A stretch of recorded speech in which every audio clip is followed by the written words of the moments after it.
Assalamualaikum warahmatullahi wabarakatuh. Perkenalkan, saya Wina Warfiani Soekarna, mahasiswa Fakultas Hukum Universitas Internasional Batam. Baiklah, di sini saya akan mempresentasikan mengenai analisis artikel penelitian yang telah terpublikasi yang berjudul Kajian Hukum Terhadap Korban Pemerkosaan dalam Perspektif Hukum di Indonesia.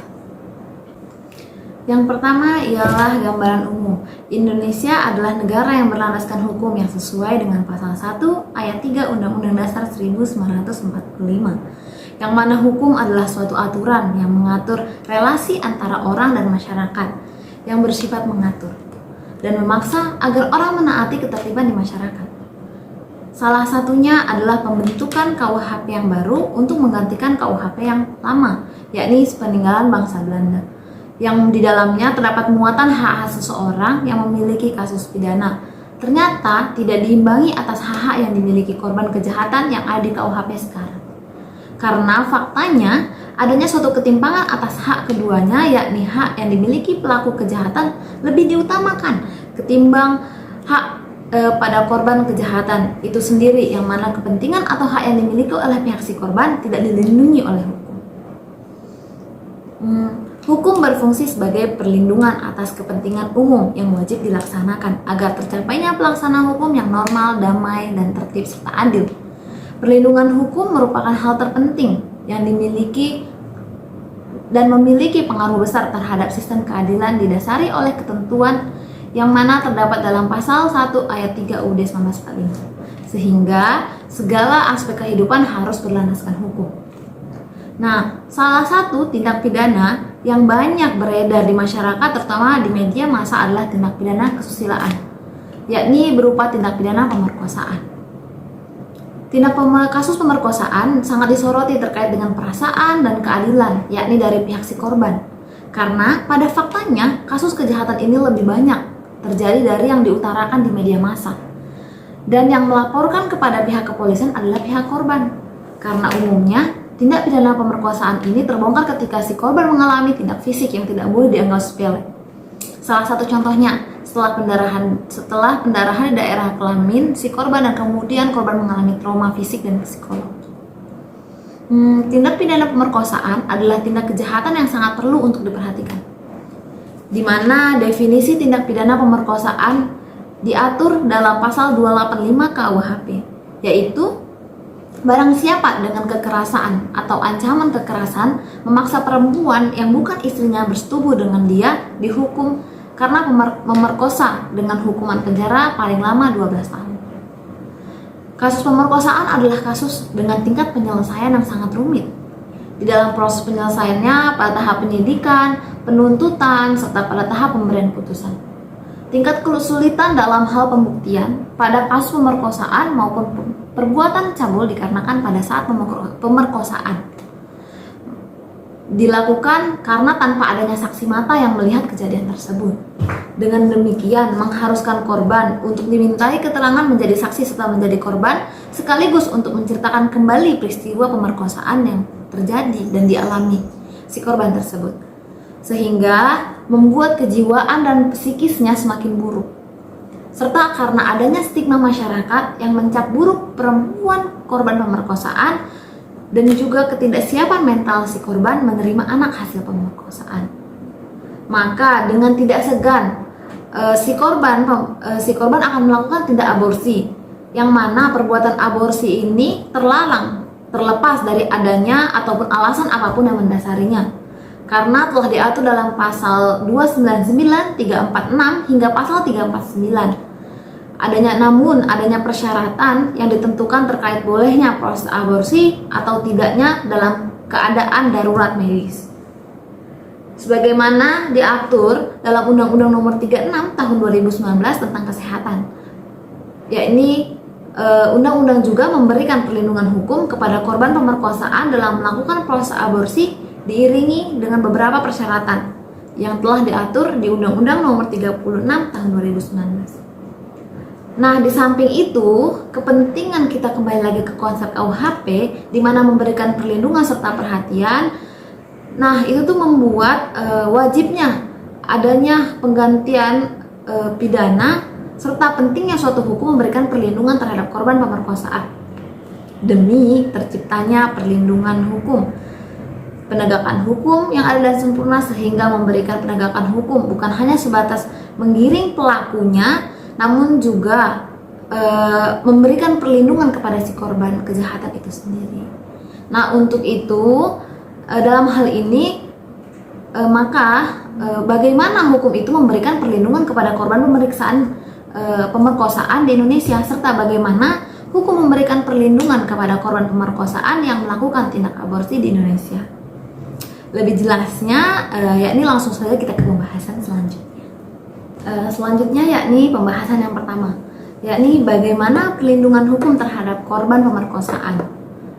Definisi pemerkosaan ialah barang siapa dengan kekerasan atau dengan ancaman akan memakai kekerasan, memaksa seorang wanita mengadakan hubungan kelamin di luar pernikahan dengan dirinya karena bersalah melakukan perkosaan, dipidana dengan pidana penjara paling lama 12 tahun. Nah, menurut formula pasal 285 KUHP ini telah dijelaskan dengan tegas bahwasanya perkosaan adalah suatu tindakan kekerasan yang dilakukan terhadap wanita di luar pernikahan dengan si pelaku.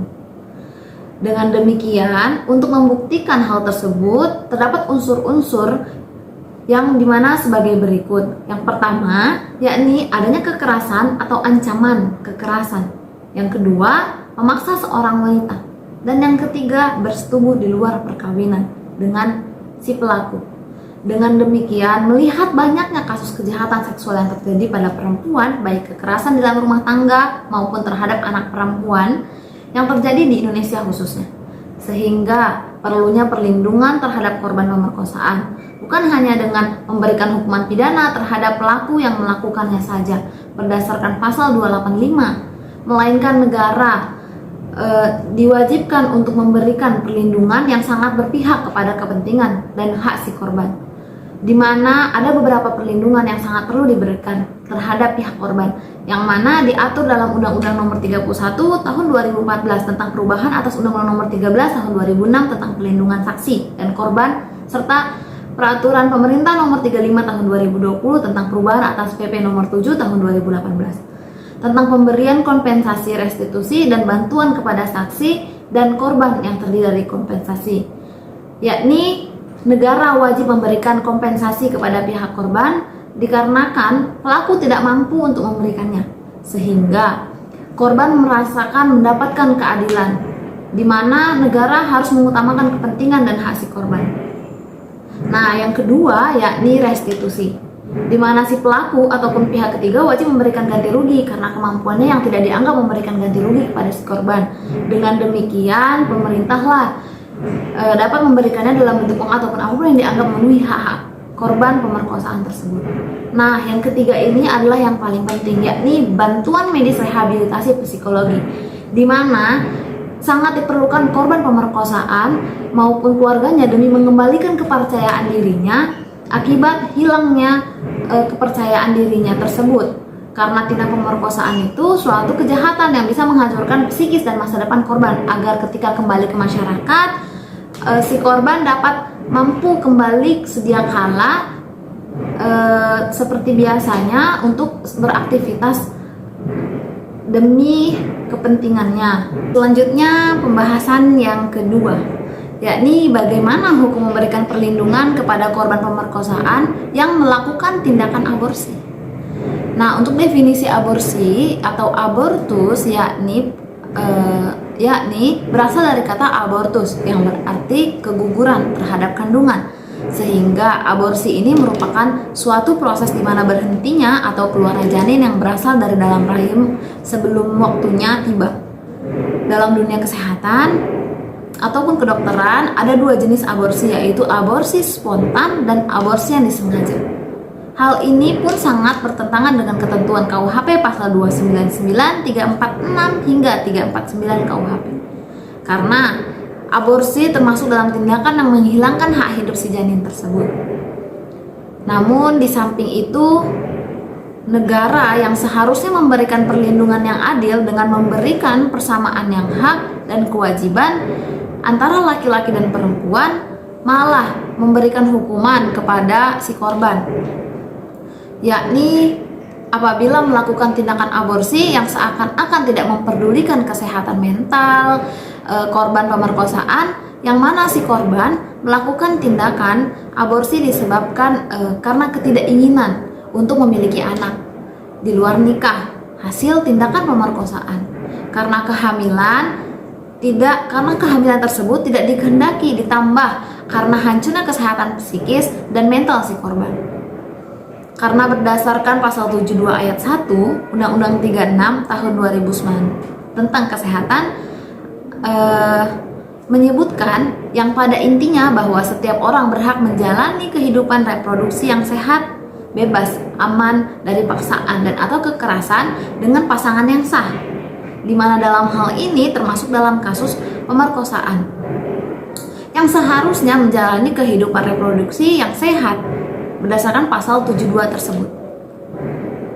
Sehingga melihat hal ini demi memberikan perlindungan hukum yang adil terhadap korban pemerkosaan yang melakukan tindak aborsi, kemudian untuk itu pada tahun 2009 diundangkanlah Undang-Undang 36 tahun 2009 yang memberikan perlindungan hukum terhadap tindakan aborsi, dan juga menerbitkan peraturan pemerintah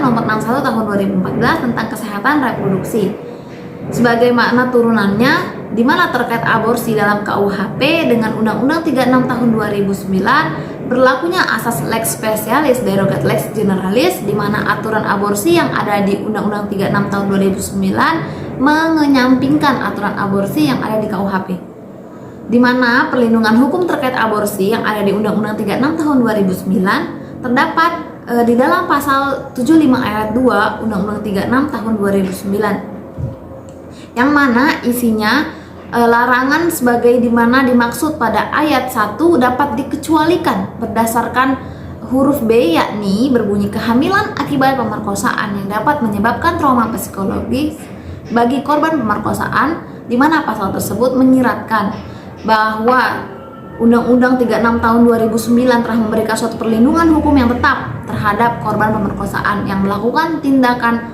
aborsi dengan memberikan rasa keadilan bagi si korban. Namun tetap saja harus mengikuti syarat yang ada di pasal 76 Undang-Undang 36 tahun 2009. Nah, ditambah lagi adanya aturan pelaksanaan yang terdapat di pasal 31 PP 61 tahun 2014 menyatakan bahwa aborsi hanya dapat dilakukan berdasarkan indikasi darurat medis dan kehamilan akibat perkosaan. Sehingga kedua peraturan ini memberikan perlindungan suatu legalitas hukum tindakan aborsi yang dulunya dianggap suatu tindakan pidana, namun sekarang mendapat perlindungan hukum demi memenuhi hak dan kepentingan korban, khususnya pemerkosaan. Keempat, yakni skema restoratif justice, di mana skema ini menyelesaikan penyelesaian di luar pengadilan, yakni atau kita dapat menyebutnya dengan istilah damai, untuk membuat pelaku terhindar dari pertanggungjawaban hukum, namun merupakan cara penyelesaian yang lebih esensial sehingga perlunya dukungan untuk tercapainya perlindungan terhadap korban pemerkosaan dan tercapainya rasa aman, adil, mengembalikan rasa kepercayaan diri korban dalam menjalani kehidupan di lingkungan masyarakat seperti sedia kala. Dan kesimpulannya dari analisis ini bahwa pentingnya suatu perlindungan hukum bagi korban tindakan kejahatan khususnya perempuan, korban pemerkosaan, di mana negara wajib mengakomodir hal tersebut dengan cara memberikan kompensasi, restitusi, bantuan medis, rehabilitasi, psikologi, sosial yang pastinya sangat dibutuhkan oleh pihak korban. Ditambah hal ini telah diatur dalam Undang-Undang Nomor 31 Tahun 2014 dan PP Nomor 35 Tahun 2020. Karena pemerkosaan merupakan kejahatan yang memberikan dampak yang negatif terhadap mental dan psikis bagi si korban. Ditambah pemerkosaan tersebut membuat si korban hamil dan melakukan tindakan aborsi. Sehingga dengan keluarnya Undang-Undang 36 tahun 2009 dan PP 61 tahun 2014 akhirnya memberikan perlindungan bagi khususnya bagi korban pemerkosaan. Baiklah, sekian dari saya, kurang lebihnya mohon maaf. Assalamualaikum warahmatullahi wabarakatuh.